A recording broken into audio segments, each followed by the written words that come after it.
E aí pessoal, tudo bom? Bem-vindo ao canal do Lúdico, eu me chamo Luciano e vamos falar mais um pouco sobre quadrinho e filosofia? I never made it, but I know what it takes. I'm motivated by a mix of emotion. Got my statement, and I'm reading it slow so I can understand it fully. Olá, bem-vindo a mais um vídeo. Queria agradecer o pessoal que comentou, que curtiu e se inscreveu através do vídeo passado. Muito bacana a participação de vocês. Garanto que todos os conselhos foram ouvidos. Vai ser difícil seguir um pouco o conselho de olhar para a câmera, mas ainda assim a gente vai trabalhando para melhorar. Hoje eu queria trazer para vocês a HQ Jimmy Corrigan, o menino mais esperto do mundo. Essa que é uma HQ do Chris Ware, ela foi lançada em 2000 nos Estados Unidos e quem trouxe ela para cá foi a Companhia das Letras em 2009. Quem me conhece sabe que eu leio quadrinhos há muitos anos, né? A gente começou com as publicações da Abril, como Zé Carioca, tinha Disney, Pato Donald, Pateta, Mickey. E assim, eu já tive a felicidade de visitar muitas formas de narrativa usando os quadrinhos.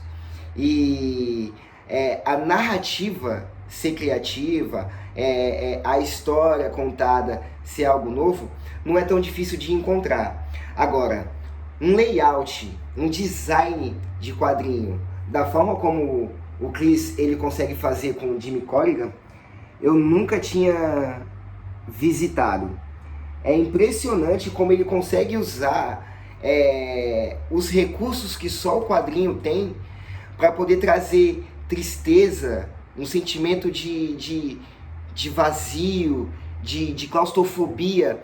E ele faz isso muito bem usando o layout e os recursos que o quadrinho proporciona para ele. Para quem está acostumado com obras de arte do quadrinho, cheia de detalhes, desenhos com muitas minúcias, pode estranhar um pouco a arte simplista que o Chris ele acaba empregando no Jimmy Corrigan. Mas é muito importante a forma com a qual ele desenha essa narrativa, porque ela casa muito bem com o tipo de história que o Chris ele quer contar aqui. Essa HQ ela já ganhou vários prêmios, entre eles o American Book Award de 2001, o Guardian First Book, que ela é a primeira HQ a ganhar esse prêmio, que é um prêmio literário. Ganhou um Harvey, um Eisner, um Festival Angoleme e um Prix em 2005. Bom, já deu para notar que ela é uma HQ excepcionalmente respeitada, até mesmo nos meios que não estão acostumados a avaliar as obras em quadrinho.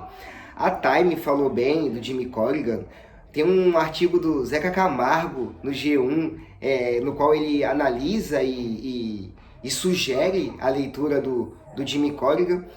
E assim, é uma HQ extremamente densa, ela é pesada, assim, para quem não está habituado a esse tipo de conteúdo, quem vem para o mundo dos quadrinhos pensando que vai ler algo apenas voltado para super-heróis, se pegar uma Jimmy Corrigan e inocentemente mergulhar nela com a mente muito aberta, acaba tocando em quesitos bem delicados da sociedade como um todo. Essa HQ ela aborda em um determinado trecho até o possível suicídio de uma criança de 9 anos. Agora, você vê o quão densa pode ser essa obra, né?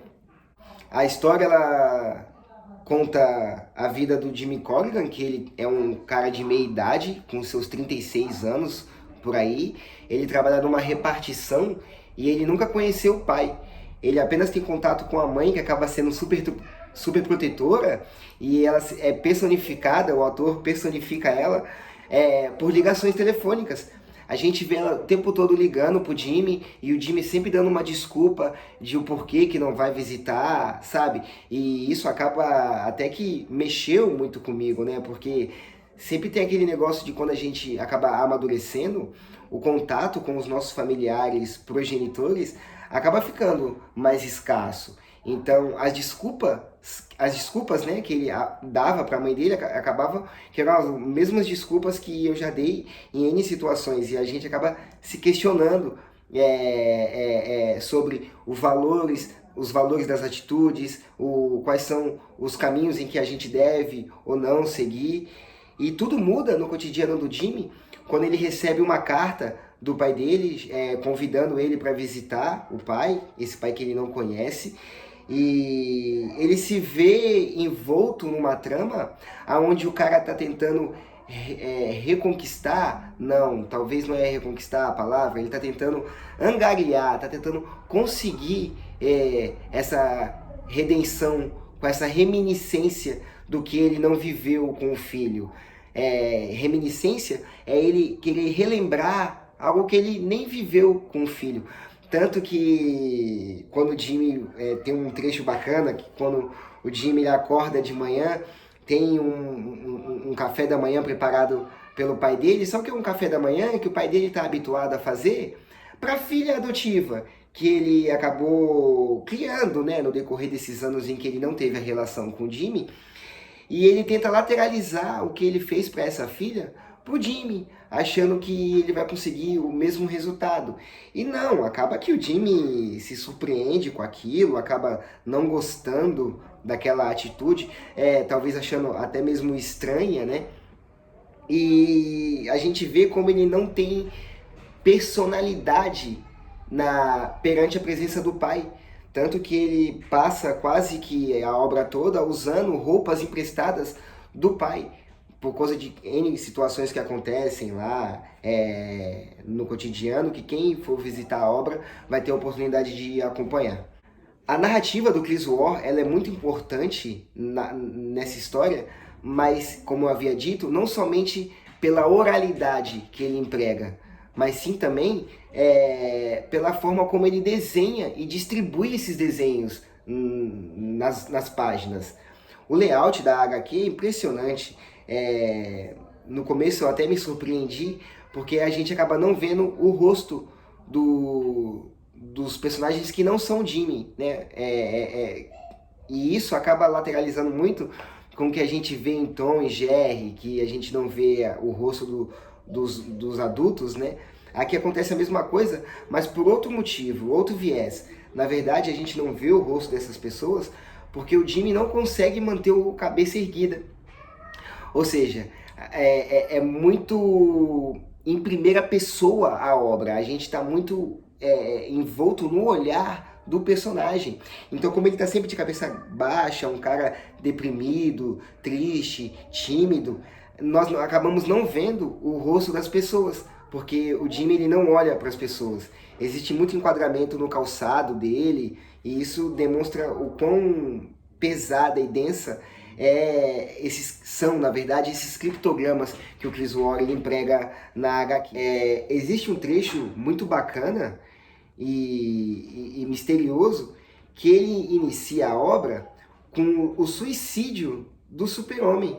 E mais para frente, quando nós formos fazer a análise filosófica da obra, dá para nós interpretarmos o que acontece. Aqui a gente pode ver o Superman, né? Pelo menos as características dele com relação à vestimenta, e aqui o final da queda.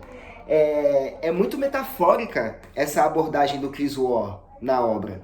E dito isso, eu acho que chegou a hora da gente fazer aquela análise filosófica, né? Jimmy Corrigan é uma obra que trata, dentre outras coisas, muito sobre a tristeza, sobre o sentimento de dor, sobre a introspecção. A tristeza é um sentimento que, como todos nós sabemos, ela alimenta-se de si próprio. É um processo involuntário. Ninguém quer ficar triste. Só que mesmo assim é quase inevitável não explorarmos esse estado de espírito, no sentido de procurar motivos para que nos entreguemos mais e mais a ele.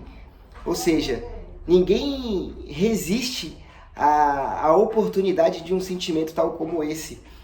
É difícil falar desse sentimento, da tristeza, sem a gente abordar um filósofo alemão que morreu com 56 anos no manicômio, chamado Friedrich Nietzsche.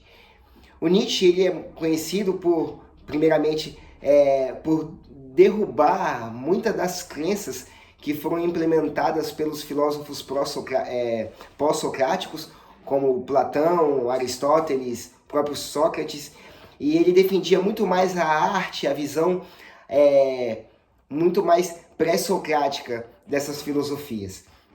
E ele, como eu havia dito, é um filósofo atrelado ao sentimento de tristeza, no qual ele fala que é extremamente necessária essa etapa da vida. Não essa etapa, mas esse status quo de sempre vivermos com um sentimento de tristeza. Porque ele dizia o seguinte, que já que a gente não consegue acabar com um sofrimento objetivo, nós pelo menos temos que acabar com um sofrimento subjetivo, que é o sofrimento em que nós nos impomos.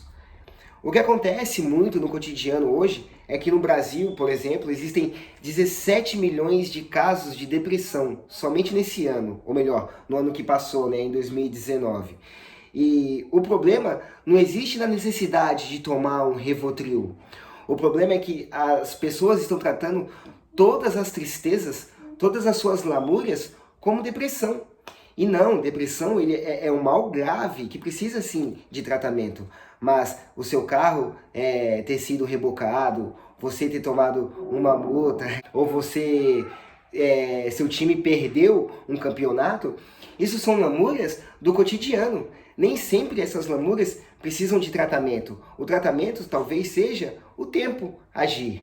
A priorização do seu eu em prol do outro, em cima de qualidades de sentimentos tristes, parece que é uma coisa extremamente evidente, não é? Quando você vai conversar com alguém e você conta um caso ruim que tenha acontecido com você, algumas pessoas tendem a querer superar aquela situação ruim contando uma pior, como se o troféu do sofrimento fosse algo almejado. Tem uma frase de Nietzsche que expressa muito isso. Ela fala assim, ó, o valor que damos ao infortúnio é tão grande que, se dizemos a alguém como você é feliz, em geral somos contestados. Então, se a gente fala para alguém, mas você tá bem, olha como você tá, a pessoa tem de falar, mas é porque quem me vê sorrindo não vê a minha dor. Então, assim, parece que esse invólucro de tristeza vai te colocar num status maior ou não do que outra pessoa. E não é essa a necessidade. Agora, sim, se você está passando por um momento difícil e acha que ele é intransponível, acredite que todos os obstáculos eles vêm para poder nos amadurecer como ser humano, porque sem as quedas nós acabamos não evoluindo. Outra frase de Nietzsche bacana, onde ele expressa bem essa ideia, é a seguinte, ó: essas dores podem ser bastante penosas, mas sem dores não é possível tornar-se guia e educador da humanidade. E coitado daquele que quisesse sê-lo e não mais tivesse essa pura consciência. Então daí a gente consegue perceber a importância sim do sofrimento. E agora a gente chega naquela abordagem do Superman, do suicídio do Superman, e o que o Chris Ware quis passar com esse trecho da HQ. O Superman, na visão de Nietzsche, ele não é o super-herói que a gente está acostumado. Eu fiz até algumas anotações aqui, ó. O homem que parte da afirmação da morte, para o Nietzsche, ele é o Superman. Então é aquele que arquiventa de si mesmo. É o cara que, ao invés de aceitar um modelo pré-estabelecido, ele tem coragem de lidar em cada segundo da sua vida com um conflito que é a escolha de cada situação e que não atribui isso nem a Deus e nem à moral estabelecida, nem ao professor, nem aos pais, nem à geração passada. Entende que existe um instante supremo em que ele lê a si mesmo. É o homem que se supera, que se inventa no presente. Isso aqui é um trecho de um raciocínio da Viviane Moisés, que é uma filósofa contemporânea, nacional e de grande qualidade intelectual. Para quem tiver a intenção de buscá-la no YouTube, Viviane Moisés é o nome. E o que ela quis dizer com isso? O Superman, o super-homem, para o Nietzsche, é o cara que ele sabe que as lamúrias e as expectativas de vida que ele se impõe são resultados de si mesmo. Então, assim, o processo do sofrimento ele é importante para a evolução do homem quando ele aplica uma autocrítica em cima das suas atitudes e dos valores que ele está se impondo. Então, quando o Chris Ware, ele coloca esse trecho do suicídio do Superman na HQ, ele não está colocando que é a morte do homem mais forte do mundo, mas sim que é a morte do homem que sabe dos seus erros, do homem autocrítico, do homem que conhece que os problemas aos quais ele está exposto são resultados das suas escolhas. E sim, a gente é capaz de mudar o nosso próprio universo. Basta você levantar todo dia. Não é em cima de uma cama que você vai conseguir mudar o seu cotidiano. É com atitude, com conhecimento, com a pesquisa, com a busca daquilo que você quer realmente angariar para você. Então o Chris Ware, quando ele coloca o Superman cometendo o suicídio à vistas do Jimmy Corrigan, é como se o Jimmy Corrigan perdesse essa fé. Ele perdesse essa inquietude, como se a capacidade de mudança e a atitude em prol de si mesmo cometesse um suicídio. E daí a gente vê o quão dramática e densa pode ser essa obra. Bom, eu espero que vocês tenham gostado de mais esse vídeo. E para quem curtiu, por favor, dá o joinha aí, comentar e se inscrever no canal. Abraço!